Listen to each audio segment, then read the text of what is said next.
Greetings, everyone, and welcome to the Green Hydrogen India webinar series. And this edition focuses on what happened in London last week at the MEPC meetings, which a lot of y'all have been super eager to know. And we have some of our partners here with us who will be briefing all of y'all on these conversations, some of the background debates, and some of the other aspects that have gone down last week. We'll try and keep this as candid and free flowing as possible. And I think the last time, most of y'all gave us great feedback on these conversations. So we didn't want to have a very hard set agenda and force people to talk things that we tell them to. So this time, please feel free to put in your questions.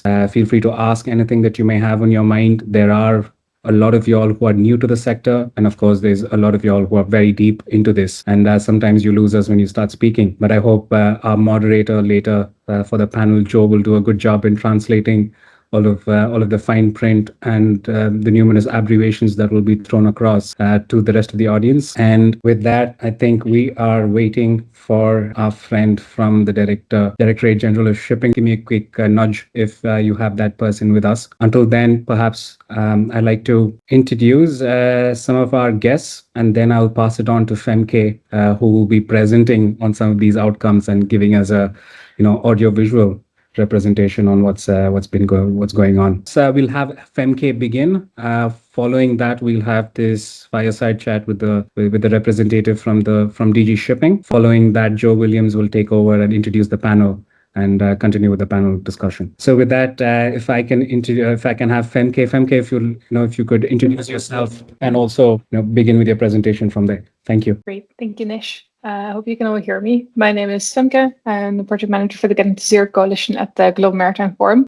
So the Getting to Zero Coalition is, I think most of you are probably familiar with it, but it's a coalition of over 200 organizations from across the value chain, companies, organizations, governments as well. And we work towards the fuel shift to get commercially viable zero emission vessels on deep sea trade routes by 2030 towards full decarbonization by 2050. So from that perspective, I'll be sharing a little bit what's happened in the last few weeks. So I'll share the screen. So basically, just to kind of give a bit of a description of the landscape prior to what happened the last few weeks. So as most of you are aware of, last year, we had the net zero framework agreed in April, and then it was set for adoption in October 2025, which was then that session was then deferred, so adjourned for at least a year, which means we still don't really have the net zero framework adopted. Oh, I lost screen sharing. Sorry, I don't know what happened there. Can you guys see this? Yeah, you're back, Fem. Okay, good. Anyway, so the session was adjourned with a year at least, and so now it's the question of, well, what we're going to do after. So right after that deferment, we had an in-sessional session that was focusing on the work plan and the guidelines. So basically, the committee went into the session with the idea to adopt the measures and then to start working on guidelines that are meant to help implement the framework and help it kind of get it to entry into force. This was already set before. So basically, while this whole deferment happened, the week after, the member states still got together and decided to continue working on the work plan and the guidelines as they had previously agreed. So that was a week right after where there was a lot of discussions around, what kind of guidelines do we need to develop, what's needed, what should they look like approximately. And since then, we have had a lot of in-sessional work take place informally with countries, with industry, basically since last October, we had a bit of in-sessional work take place with countries, with industry, to start working on those guidelines informally as a way to kind of push this forward and to do a lot of the work before the negotiations resumed. So there was a lot of kind of US pressure last year that went into the discussions around adoption, and a lot of geopolitical tension that led to actually changes in positions, a lot of exposure around uncertainties around the net zero framework. And since that deferment, I think the political landscape has become a lot more split. We see a lot of concerns. We have seen a lot of concerns around the political viability of the net zero framework, whether the system or the framework as we had it was still good enough for us to actually get enough of a majority for adoption and for acceptance. And I think this in turn has prompted both a few different industry actors as well as member states to start exploring or pushing for alternatives as a way to figure out, is there anything else that can actually get to more political viability? And I'll get into those alternatives a little bit later. At the same time as member states have been working on the implementation guidelines in parallel. So that was a little bit of background with which we went into those 2 weeks at the IMO. And we started with work on the in-sessional session on greenhouse gas emissions. So this is a bit more of a technical group that focuses again on the development of the guidelines. And while it's very, very technical, the work that's been done and the work that they're doing on the guidelines is very politically significant, because a lot of the reasons why countries weren't necessarily as explicit on their support for the net zero framework last year was because they're just a little bit uncertain around what the framework actually is. We often say that the devil's in the details, and though those details weren't necessarily developed yet. For example, questions around, what happens to the revenues and how are lower income countries supported? Those were really relevant questions that were pushed to guidelines, and that uncertainty, led to a lot of country states being a little bit more hesitant. So it's very technical, but it's politically very significant. And so, as I mentioned, a lot of countries and organizations already worked together last year in informal working groups to help develop those draft guidelines, to help kind of push this work forward. And especially those who already had those informal working groups, they have made a lot of progress in the first week. So, for example, guidelines on, say, like the GFI calculation, verification, fuel certification, rewards for ZNC fuels, those were all guidelines that were worked on in those informal working groups, and they had draft text submitted to ISWG, and they actually made a lot of progress in the discussions. And there was also a lot of work done on the development of the LCA guidelines, with discussions around methodology and using cargo as a fuel, sustainability criteria. Land use change was a very big topic, both kind of direct and indirect land use change, and how to account for those questions and those emission factors. So a lot of time spent on those as well, which led to kind of more work being pushed into an organization called GAZAMP that's currently reviewing the emission factors. The Z&Z rewards are still very much in progress. But there was a draft that was shared with the group that was discussed during ISWG, but there's still a lot of options on the table. So the draft text now still contains a lot of, as we say, text in squared brackets, so a lot of options to be further reduced. So there's still kind of options for, how do we define zero and near zero emission fuels? Do we include or exclude different fuels? How do we differentiate rewards for different fuel pathways? What kind of mechanisms do we use? So there's two options on the table that are still open around an auction, reverse auction, or an IMO administered reward. And then on the net zero fund, which is also a very critical one, especially like very politically critical. And here, this one remains kind of least developed, because there's a base text there was no base text kind of developed prior to ISWG. And so it was a relatively basic discussion.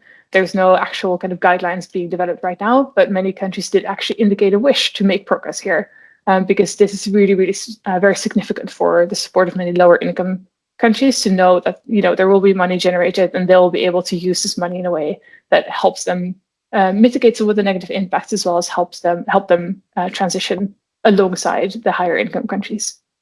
So do expect this work to continue a lot more in the coming months, both intersessionally, so informally, as well as at upcoming meetings. So that was a little bit of background around the guidelines, but I think the most interesting bit for many has been, what is actually happening now around the net zero framework, which was more pushed, which was more on the agenda during MEPC 84.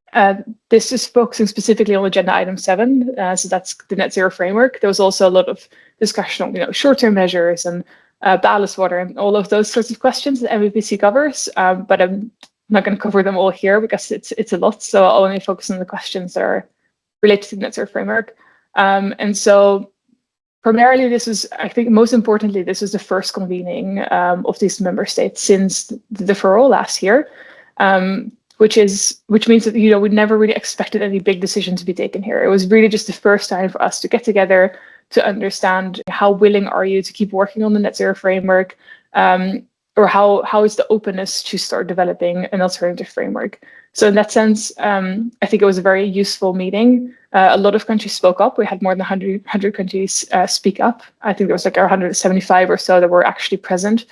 So more than half actually did speak. A lot of countries who didn't even know where they were standing. So I think this is very useful to know, how is it support distributed? And so, if we're looking at what these countries said, I think there's a small majority that still expressed support for the net zero framework as is, and to keep pushing forward with it. Of course, recognizing that there are concerns that have been raised, but kind of a willingness to address those concerns in the guidelines. There was still a large group of countries who still indicated a preference to explore alternatives. And this is quite a wide range of what that actually means. So there's a few countries who, for example, said, and let's stop sharing. And I'll share it with you, Nish. Maybe if you can share screen, that would be great. As mentioned, a lot of countries spoke up, but we still have a few countries who indicated a preference for something else. And there's a few countries who indicated, that could be using net zero framework as a basis and then explore what amendments could be to include, more supportive voices. But there's also a group of states who are indicating just a different framework altogether. And again, I'll dive into that a little bit later. And so now what's going to happen in the coming period is that we're going to go into next intersessional sessions where we'll be discussing, what kind of amendments could there be, what could these look like, and have a discussion around, what could the potentially the support be for these amendments, and is there actually something that we can change in the net zero framework that could garner more political support rather than something that we currently have on the table. So a little bit of a mixed bag in terms of, it was great to see that there was still a majority support for the net zero framework, but the voices against were still strong enough for the Secretary to kind of prompt continued discussions around what to do with the net zero framework. So if we go to the next slide, just kind of want to highlight what this could look like. So we know we had the NZF agreed last year. So we still have kind of three options basically on the table going forward as main kind of buckets of scenarios. So we have the net zero framework as is. There's an amendment of the net zero framework, which was, for example, put forward by Japan as a proposal where they used the net zero framework as a basis, but they made changes around the credit trading, for example, as well as the ambition level, as a way to find out whether this could actually garner more political support. And then there's a new framework altogether, which is one main proposal that was being put forward was one by Liberia, Argentina, and Panama, which basically kind of scraps the net zero framework as is and puts forward a very different structure that has a very different kind of way of setting the GFI, of setting the targets, as well as a different way of enforcing it. So it removes, for example, the price on emissions altogether and has a very different form of enforcement there. So those are three scenarios that we kind of have going forward, and they'll probably be the basis of discussion in September when the intersessional group reconvenes.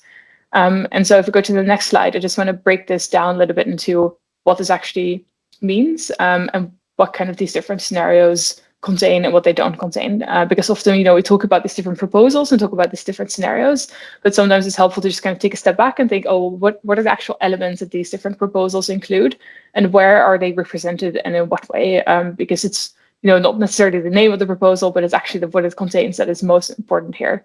And so if we're looking at a predictable GFI, so predictable targets, we see those present in the net zero framework as is, because it sets those targets for every year in the first part of the transition. So it's very clear the net zero framework as is what the pathway is actually going to be. Whereas in the Japan proposal, again, it's predictable. It's just lower ambition levels.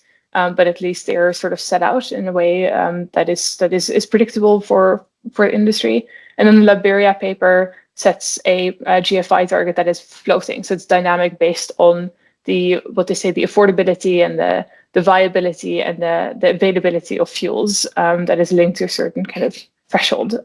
So it's not the predictable GFI at all, because it basically depends on the market dynamics, and you don't really know what the target is actually going to be in 2030 or in 2035. There are discussions around the SU market, so the credit trading system, where over-compliant vessels can trade with under-compliant vessels. So here, one thing that we've heard a lot in our discussions in the Getting to Zero Coalition is a need for not just having a credit trading market, but having a credit trading market that is stable and capped, so that there's not a massive surplus, surplus of surplus units, but that we actually have a capped market with relatively stable and relatively high prices, or sufficiently high prices on the credits, so that first movers who are relying on overcompliance actually can make their business case. And that's the way that the net zero framework is designed. That's kind of the reason why we have that two-tiered system, a credit trading system that is limited to kind of certain tiers, because that is basically what is capping that SU market. At the same time, the existence of financial penalties help make that market a little bit more stable, because it basically provides a roof price of what this market could basically trade for. The Japan proposal is a little bit, in a way, similar. It has a financial penalty that can potentially help, stabilize this market in a way, but because it's opening up credit trading to a larger portion of the fleet, it makes it less capped, and it basically means that the prices for the SUs that are going to be trading are going to be very, very low, which makes a very different business case for a difficult business case for the first movers. And in the Liberia paper, because the way that they've designed it, and the way that they've taken away the financial mechanism, and I'll go into that a little bit later again, but that's basically it creates a very unstable and an uncapped market of the SUs, which basically takes away the business case for many first movers. The reward mechanism relies very much on the generation of revenue in these different frameworks. So there's more of a question of, does this framework actually generate revenue, which is the case in the net zero framework, which is again designed by those two tiers, which actually helps generate significant amount of revenues, which are intended to then go to partially back to the sector in the form of rewards. Whereas in the system, in alternative proposals that are currently on the table, this would not be possible, because the way the systems are designed there would not be, or very, very limited generation of revenue. And basically that would mean no reward in the sense that we are looking at the rewards right now. The same goes for just and equitable transition. Again, this very much to a large portion or a large extent, this relies on the generation of revenues, which is the case in net zero framework as is. So as long as significant amount of the revenue is then redirected to lower income countries, this could help a just and equitable transition. Whereas in the case where there's no revenue at all, we won't have a just and equitable transition. In fact, we would only create the negative impacts on a lot of those countries, but not have any way to mitigate them or allow them to participate in the transition. Another question is a bit of a controversial question, which is the question around, well, what does it do with the EU policy? There's a lot of questions of, well, how is the EU actually going to, respond to the existence of the net zero framework? And here it's all about justification. So here's a question of does whatever we come up with at the IMO justify the removal of regional frameworks? I think it's quite safe to say that the net zero framework as is strong enough, both kind of on the technical level as well as on the economic level, to justify the removal of the EU ETS and FUE EU Maritime for shipping under the EU. Whereas anything that compromises on that, either that technical level or the economic level, or both, so takes away price and emissions or lowers the ambition level significantly, that doesn't really anymore justify the IMO or the EU to actually take away their framework. So I think it's a lot more likely that any kind of compromise will actually lead to a sustained existence of EU policy alongside IMO policy.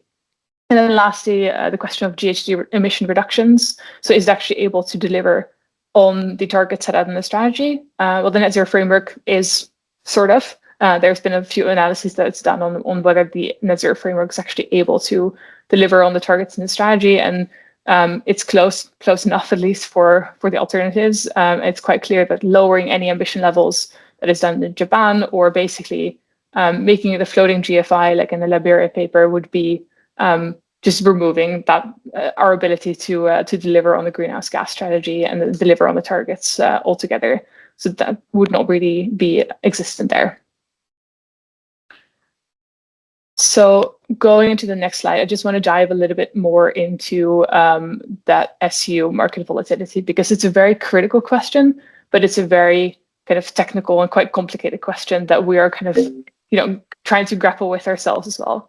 And so here it's the question, so the SU market is the generation of surplus units, right? So if a vessel is over complying, it generates SUs that it can then sell to vessels trading under complying, as a way to then help offset some of that marginal abatement cost of the fuels that they're, the alternative fuels that they're using. And so the SU is a very critical piece of the business case for many first movers. And so the stability of the SU, and at least a significant level of the SU, is very, very critical for many first movers to have in place.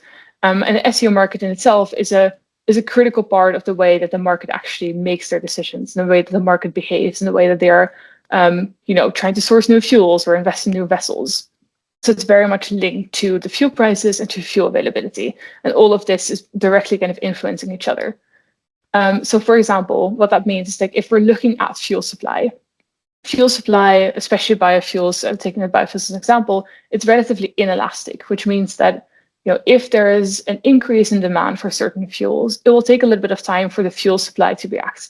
It will probably take a couple of years. Offtake agreements are signed. It'll take a couple of years to get your plant up and running, and so there might be a 2-3 year delay between the demand for fuels going up and then the actual fuel supply going up as well. Which means that especially in the early years, when we have targets that are driving that transition, we have demand for fuels that may actually be high, but the supply is not yet reacting to it because it takes a little bit of time to react, which means that we might actually have a situation where demand outcompetes the supply, which means a lot higher fuel prices for those alternative fuels. That means that if the SU prices and the fuel prices are linked with each other, that means that the SUs are at risk of going up significantly, especially in the scenario where the SUs aren't capped. And so on the right side, there's a graph that we've done. Basically, the SUs currently in the current scenario are always going to be capped by the existence of a penalty. Because if the SUs go above the penalty, what ship owners will do is like, well, okay, fine, we'll not pay the SUs anymore. We'll just go for the remedial unit price. So there's a natural roof for the price level of which the SUs can reach. And that basically, keeps the SUs relatively low, but it keeps it relatively stable as well. What happens in a scenario where you have, for example, in Liberia paper, where you take away that remedial unit, where you take away that cap on the SU, you don't have that anymore. And so if you have a scenario where in the early years, prices are relatively low, you have your transition, ship owners are looking to source different fuels, and you have quite a lot of demand for alternative fuels, but your fuel supply isn't reacting at the same speed. What happens is that those fuel prices will spike up, but the SU prices will spike up as well. And that will be a few years there where the SU prices will spike up significantly. There's no roof, there's nothing that's keeping them low. And so you have a scenario where the SU prices spike up significantly. It's very expensive transition because the only way to comply is to buy your SUs. There's no other alternative way. And so basically, it will lead to really, really high prices. That will be more attractive for people to use alternative fuels, which means more people switch, which means more higher generation of SUs, which means the prices will go down again. And I realize it's going a little bit fast and a little bit technical, but basically what this does is it creates a very volatile market where we might see prices for credit trading, for the fuel prices to go up and down very significantly within ranges or of a few years. And so a very volatile and very unplannable market for many first movers as well as for the mass market. And basically the existence of an RU helps limit this in a way by acting as an escape route. I just want to dive into that a little bit because I do know it's a very kind of technical point, but it's a point that's very important, especially for fuel producers, because they are relying on something that is stable and predictable. And happy to take more questions about this later on. So if you could skip the next slide, but if you could skip this one, and if you just go straight to the kind of the what's next question. So basically what is next is that we have more discussion that's currently on the table. So we have an in-session session that's planned for September. We have one that's planned for November. And then we have an MEPC 85 and extraordinary session that's planned for December. So what we can expect is kind of a continued discussion on these amendments, on whether we should change anything in the net zero framework, or whether we should scrap net zero framework altogether, start from scratch. So basically what we'll expect to see in September is a widening of options of draft legal text on the table. Then we have a session in November that's hopefully going to take some of those options off the table, find a new consolidated text that is either the net zero framework as is or something that is close to net zero framework, and have something to agree on in MEPC 85, or hopefully adopt the net zero framework if we don't make any changes to the framework, and if we can gather enough political support for that, and then go through the process of either acceptance only or adoption and acceptance on the basis of what we actually have on the table. So a little bit more to come, a little bit more patience required from industry. And so I just want to kind of end on a note of, well, what can we do? Because we have a lot of industry here in the room. And so I think it's really, really important here for vocal about what does and does not create your business case, because this is really the time to speak up. As we are moving into a stage where there might be more pressure put in the net zero framework and we might actually end up opening the text, it's really important to be vocal about what are those elements that are really important, what are the elements that are non-negotiable for you. And that relates to the second point, is that, a lot of the counter or the opponents of net zero framework highlights issues of availability and affordability of fuels as a kind of a counter argument to why we shouldn't be transitioning. And I think, being vocal about that this is actually something that helps solve those issues rather than avoid those issues, I think is a really important message for many fuel producers to put out there. And then thirdly, talk to your industry associations, your industry peers.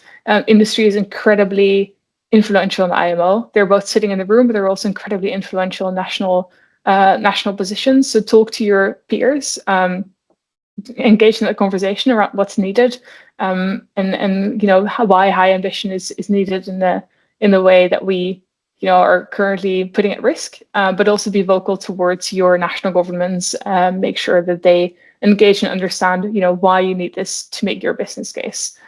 So with that kind of sort of soft call to action, I'll pause right there and see if there's any questions. So we do have a question in the chat box, FMK, if you want to take that, and then we can move to the next one. Yes, there's a question there on how materially does the Japan proposal reduce incentives for adoptions of fuels like renewable ammonia.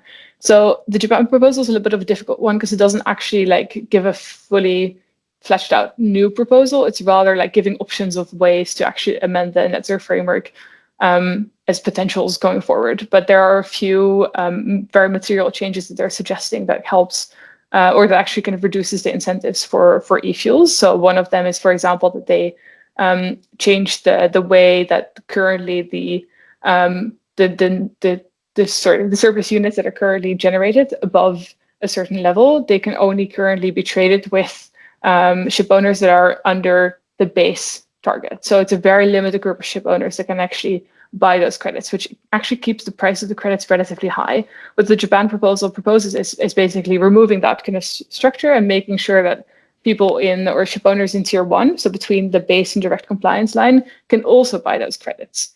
And at the same time lowering the target. So what happens there is that you're actually creating a scenario where more surplus units are going to be generated, the prices are going to be lower. So that kind of reliance on surplus units to build your business case is going to be a little bit shaky because you don't get as much revenue from your surplus sale as you were initially hoping for. At the same time, it doesn't actually create any revenue for rewards, and fuels like ammonia are going to be very, very reliant on rewards to help compete with other lower cost compliance fuels like bioenergy, for example. And so the lack of rewards is going to make it very difficult for these fuels to compete in the short term with fuels like biofuels and bioenergy. So those are really kind of the main reasons why it would be harder for these fuels to be incentivized very quickly.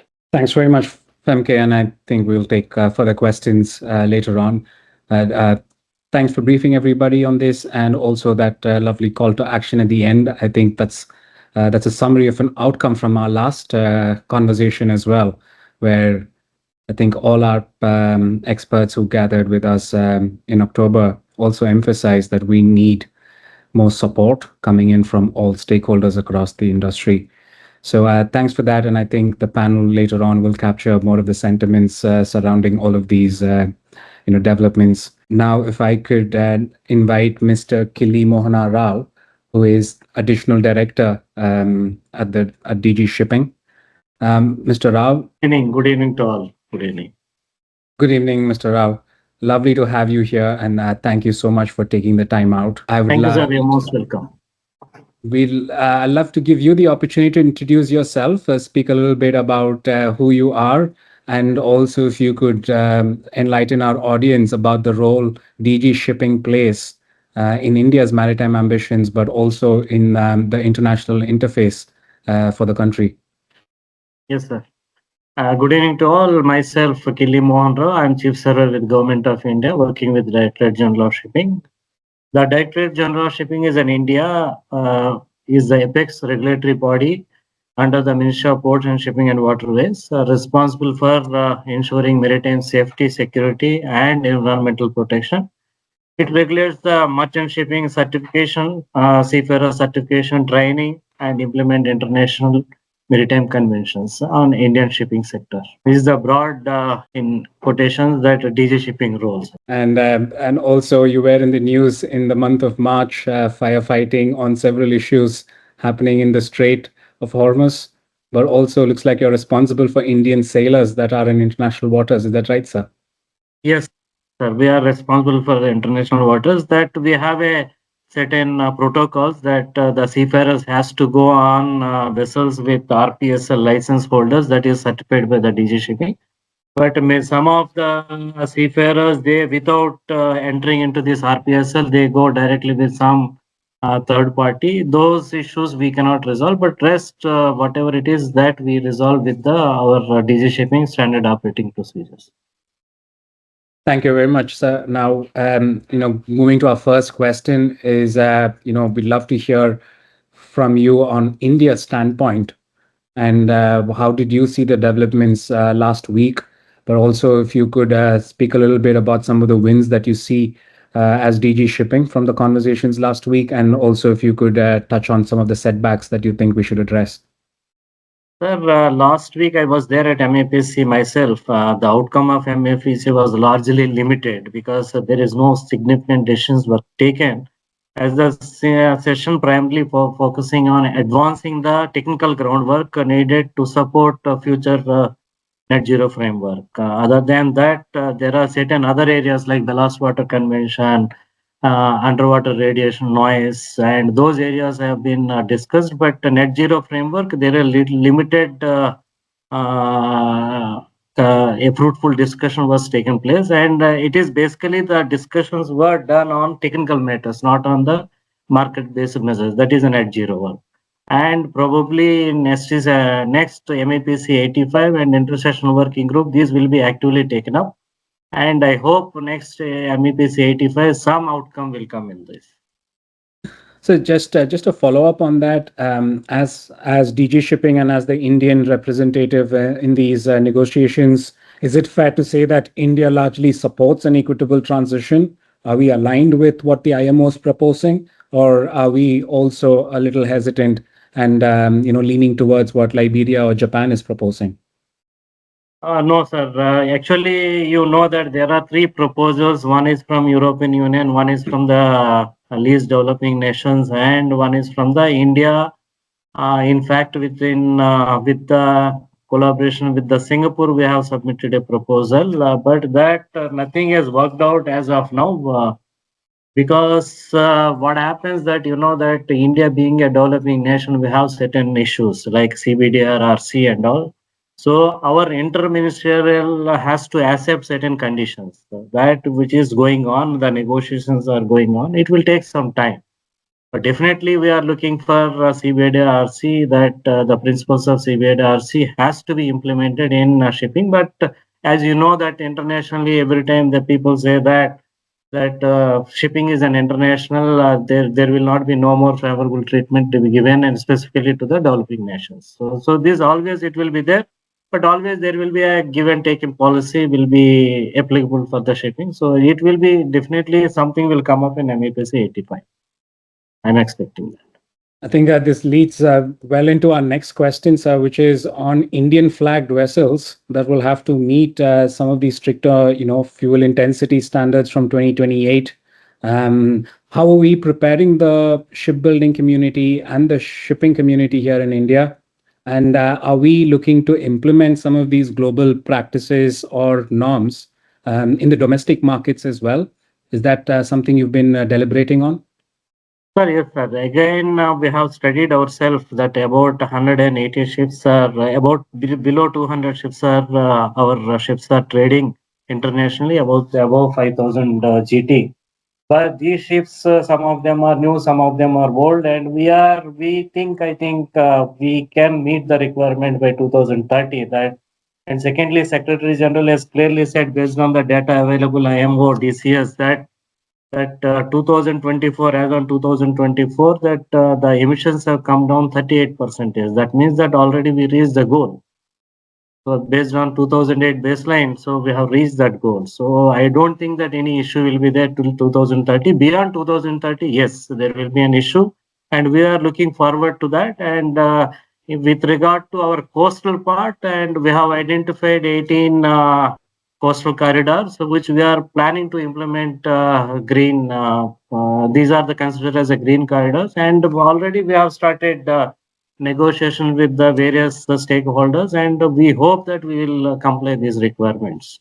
And you all very aware of that National Hydrogen Mission and one plant has been started at Tuticorin, I believe. Tuticorin has been already started, and Kandla, we are already methanol bunkering also has been done. One bunkering has been done. The infrastructure is ready.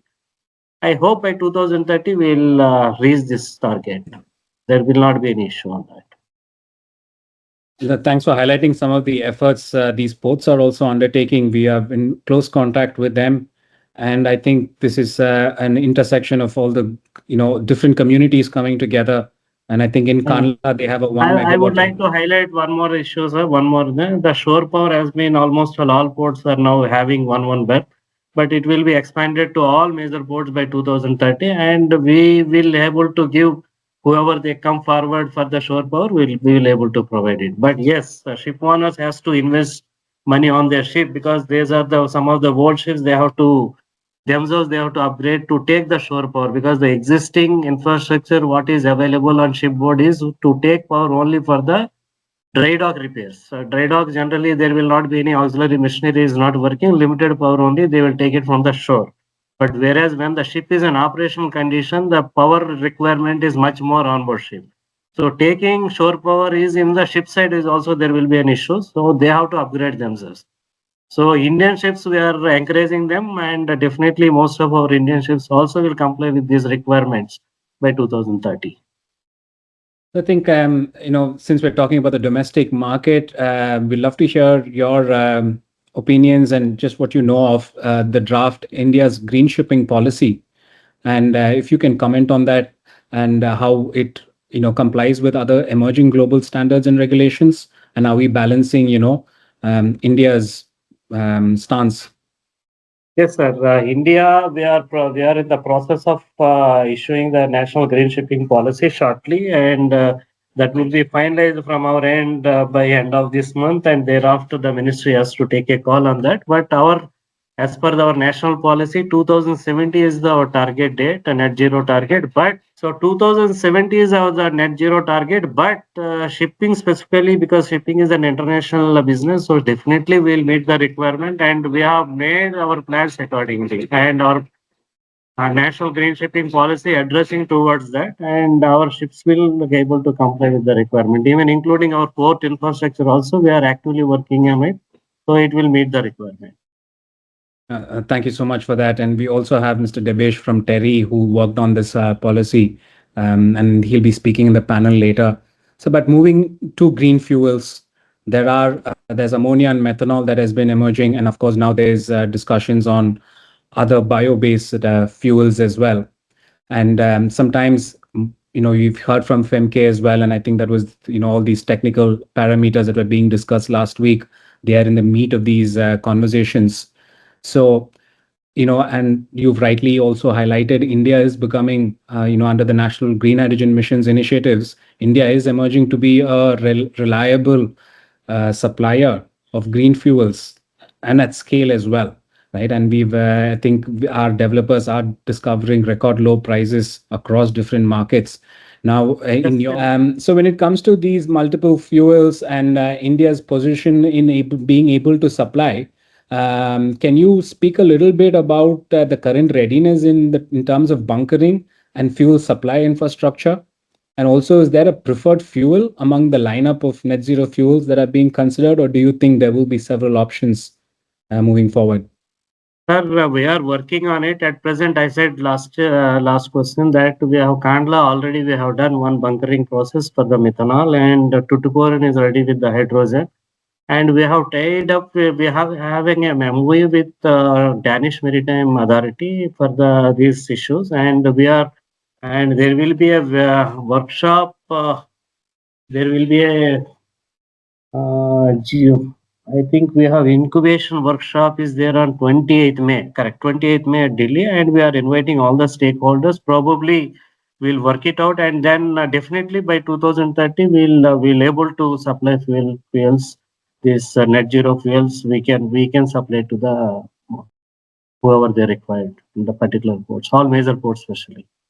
No, thank you for highlighting on that partnership as well. It goes to, once again, highlight international collaboration that is needed. And I think the embassy here in the embassy of Denmark here in India is doing a good job in bringing all of us together.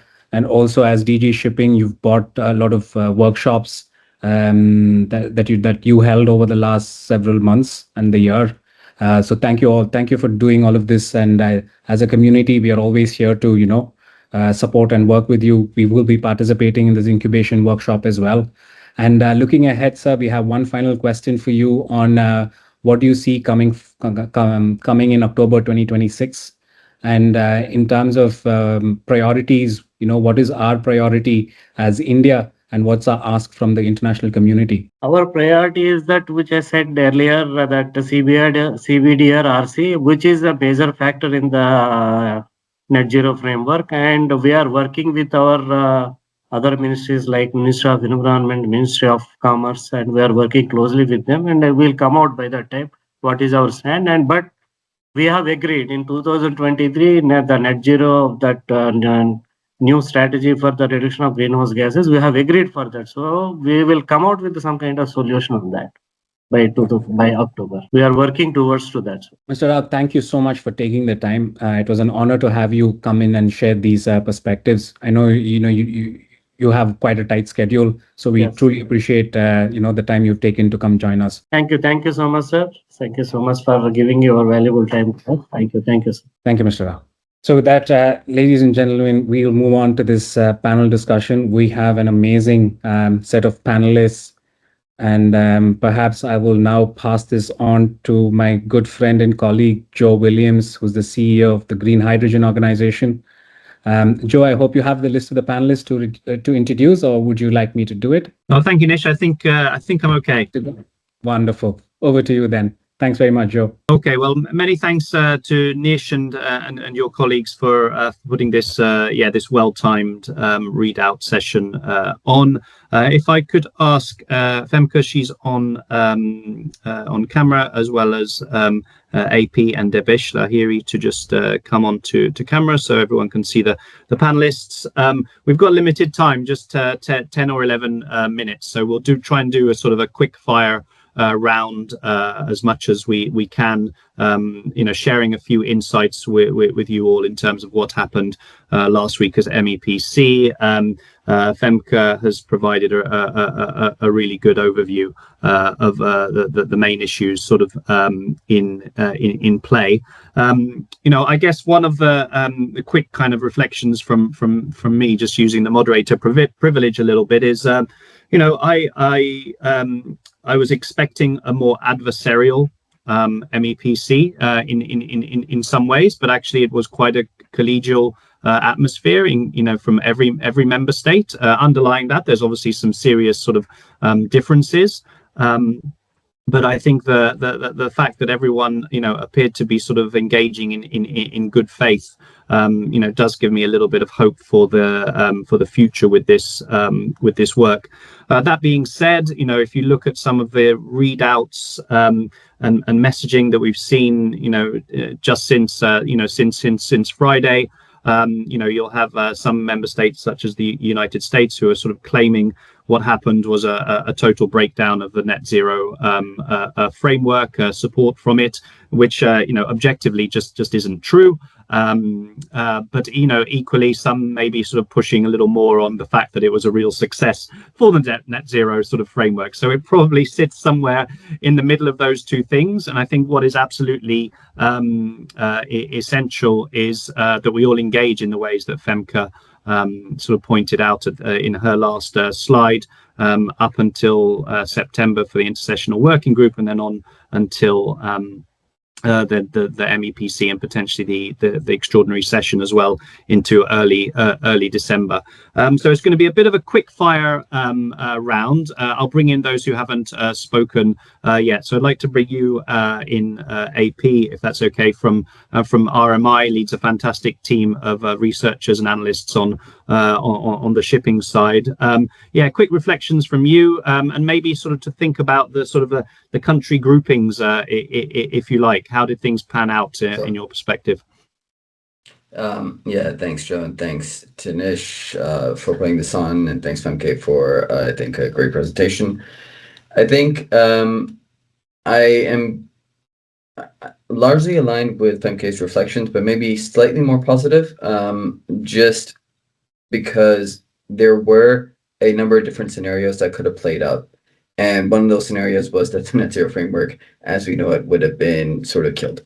And that worst case scenario definitely did not pan out. And I think that by and large, we did get enough support for the net zero framework for it to still continue to be the anchor moving forward into September and onwards, all of which I think is more positive than it was, from October last year.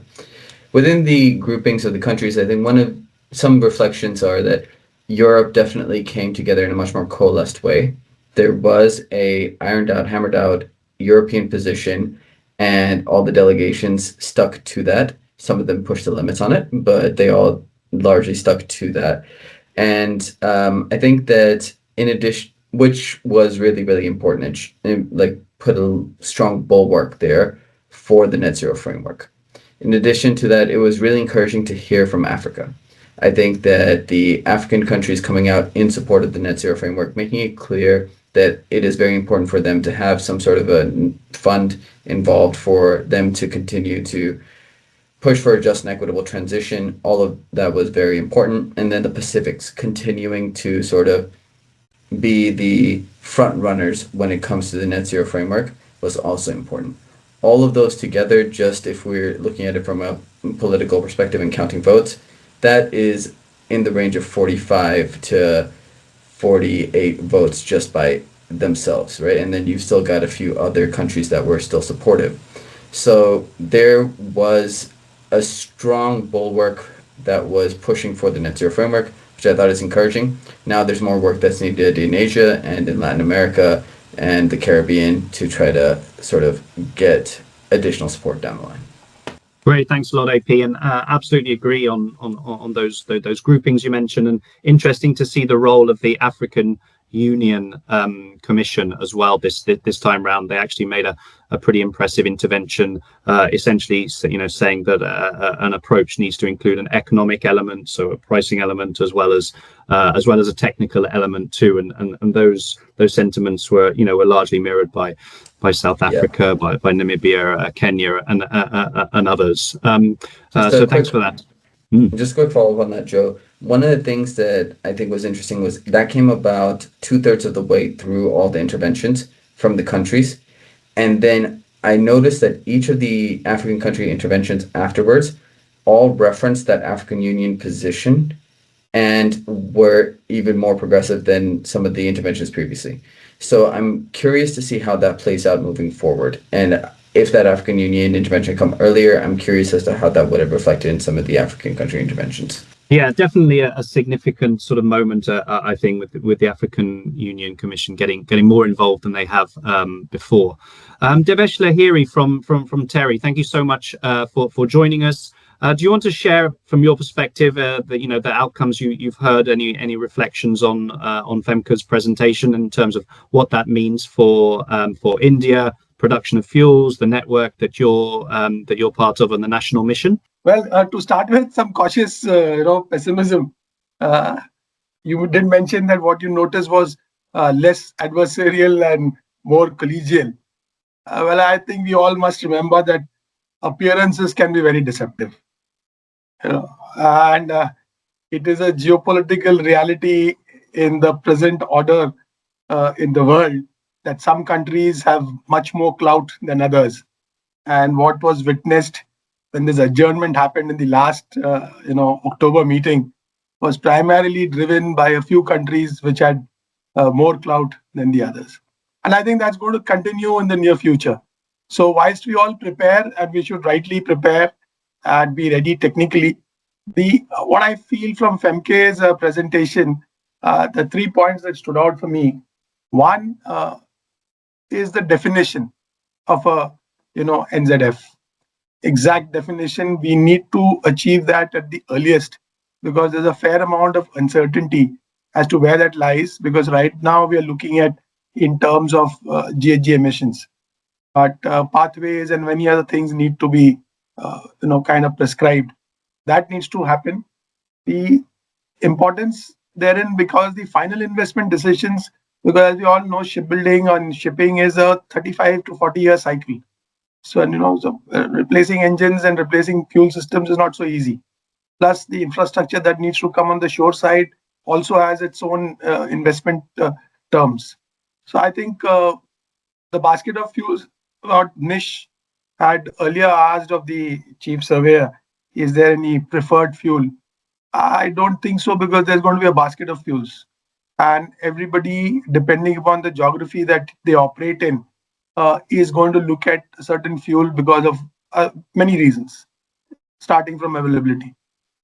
So that is another thing. Then the economic element, I think, whilst everybody is in agreement, and that consensus is evolving and is only growing, that we need to go towards net zero. However, the economic part, the costing that was looked at in the earlier proposal of $100 and $380, and the fund that is going to be created, and the distribution of the proceeds, and the involvement of the small island developing states and the other states who need the money more than anybody else, that needs a lot of discussion and debate. And I think it's very important to come to an early consensus on that, because that, at the end of the day, it is money that drives the mayor. So unless and until we get a consensus on that, because everybody, whether, I don't want to take names of countries here because that's not correct in this forum, but I think we are all aware that there are certain countries, certain areas, certain geographical areas which will need the money if they have to come on terms with this. So I think whilst we can keep debating till the cows come home that shipping is international and therefore respect the capabilities, and what our CS, the chief surveyor, mentioned, that India will stick to the CBDR RC principles. So that is very important. And therefore, that how that fund, whether it is in terms of money that is generated, how is that going to be distributed? How is the technology going to be shared? I think those are very important issues, because unless and until that happens, both the sharing of technology and the availability of funds, it is going to be an extremely difficult consensus to reach on the economic front. Technical front, I think everybody who's worried about the globe will agree that yes, we need to bring down the GHG emissions. I don't think in principle anybody is going to disagree with that, barring a few, but otherwise in majority one can expect that. So I think that will help, that will grow. But this part about thing, and the other thing is this life cycle GHG assessment framework, which I can understand is still a work in progress. But the faster that we get to it, I'm sure the intersessional working groups and the specialist committees that will be formed of subject matter experts, I'm sure that we'll have to give them some time. But the faster it is found, the better it is, because those are again large scale, long-term investment decisions which need to be put in as to what kind of investment is required. So I think these are a couple of areas that, to me, at the top of it, seem that one needs to address whilst this entire process goes on. I think parallelly we also need to address this on a little faster track, because investment decisions finally will decide whether a company or a country goes in for a certain type of fuel or no, whether a port decides to bunker or not. All those are essentially investment decisions. So that has to be facilitated by backed up studies. I think that would be my short comment. Great, thank you. And I'm so sorry, everywhere. We're pretty much at time, so this has been one of the shortest sort of panels we've ever been part of. But I want FEMKA to come in again. The issue of the fund and distribution, has been sort of mentioned as a key issue. I know you've done some good work on that recently. Do you want to say a word? it's hard to say anything. I mean, it's really up to the countries who are most affected to say most about this. So I think the most important thing is here to realize how important the fund is for political viability. I think that is really one key takeaway from last week, is the African states being, as well as the Pacific and the Caribbean states, but they've always been quite vocal, but how large the group is that is really reliant on the generation of revenue on the fund for them to actually explicitly support any sort of framework that reaches the finish line. So I think that's a really key takeaway.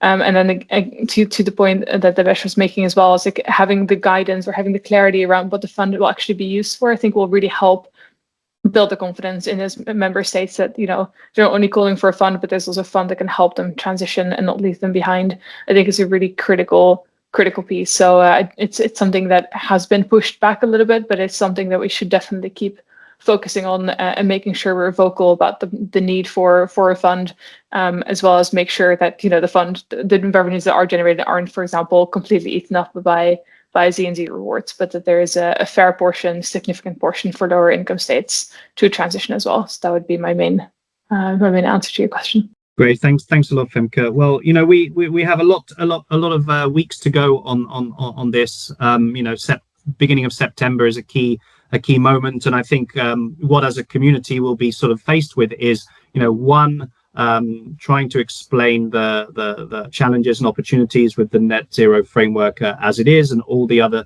guidelines and technical measures that sit under that. That will be one thing. But then there will be other, you know, more detailed alternative proposals that are put on the table, even if, as AP says, the text we came out of last week still has the NZF as the anchor measure. We will nevertheless have to engage with those alternative proposals, and we can only expect that there will be more detail, you know, when those come along. And maybe the final sort of point to make to Devesh's, you know, point around sort of, you know, the atmosphere is, of course, the net zero framework or any other measure wasn't up for adoption this this week. This was an airing of views. It was a very long airing of views, and in a sense that is now going to continue, you know, over the next sort of few weeks and months. So I think submissions are due in sometime mid-July from various states ahead of the ISWG meeting in September. So we'll be able to sort of start to engage with them then. But I think from our perspective, the work really continues. Some of you have been part of this industry call to action supporting adoption of the net zero framework. And actually, in the last couple of weeks, we've sort of gained more and more signatories. And I think one of the big question marks for me is whether after last week there might be a little bit more appetite from some other industry actors to sign on to something like that. I don't know, AP, if you had a final thought on that yourself. You know, obviously, you know, there weren't a lot of industry voices in the room last week. No, but I think thanks for bringing that up, Joe. But I think one of the things that was disappointing was that the industry bodies did not speak up, even though they have published their views. They have been sort of supportive of the IMO as a body for regulating shipping decarbonization. There was not as strident, you know, support as there previously has been, and hopefully we can see some of that turning around over the next few months, because I think that would be crucial. Fantastic. Okay, Nish, handing back over to you. Apologies that we've gone over. No problem at all. I think this was meant to have been 1.5 hours, but that's okay. I think we'll respect, you know, other people's times here as well. We did schedule, it did end up being scheduled for just an hour. But Joe, one question to you, which is on the letter and the signatories you have on the letter. If you could share a little bit more on what the letter is for the audience, and also how many signatories do you have on that as of date? Yeah, of course. So this was an industry letter, you know, essentially calling for the adoption of the net zero framework this year, in line with the adjournment from October. It's a pretty broad-based letter, so you have some ship owners in there. It's by no means the largest in the world, but you have sort of you have Yara, you have sort of CMB Tech, you have a couple of large iron ore miners like Fortescue, who have significant vessels under management, as well as logistics companies like Kuehn and Nagel. And you also have a lot of players in the supply chain. So I think we had 6 or 7 electrolyzer manufacturers that can see that actually the demand signal for alternative, green fuels can be an important sort of thing for them too. Just 10 minutes ago, we got Ammonia Europe, which is the industry body for ammonia, sign on to the call to action. So I think that's something we're going to sort of hopefully see a little bit more of going forward. And maybe in the meeting notes, Nish, we can drop a link to the call to action and how to sign up. I want to thanks, Joe. I think most of our member organizations at GH2 India did support that letter, and we also got a few others from the Indian stakeholder group. But it's also, thank you for highlighting the fact that so many people in the value chain have signed up, because that reflects how important this is for other businesses beyond the core maritime sector as well. The electrolyzers, the rectifiers, the anodes, cathodes, the compressors, the storage folks. I think everybody's seeing a huge opportunity, and I think this is a shift that we all need to support. So I think, with that, we'll bring this to a close, but we'll continue to, engage with all these stakeholder groups. And if you have anything in the community as GH2 India and the Green Ports and Shipping Network, we're always here to support and work with you. So with that, thank you, AP, Commodore Debesh, Femke, Joe, thanks so much. And also to our colleague at DG Shipping, who took some time to join us in that fireside chat. Thank you and have a good evening. Bye. Thanks. Bye, guys. Thank you, Commodore. Bye, Nish. Thanks.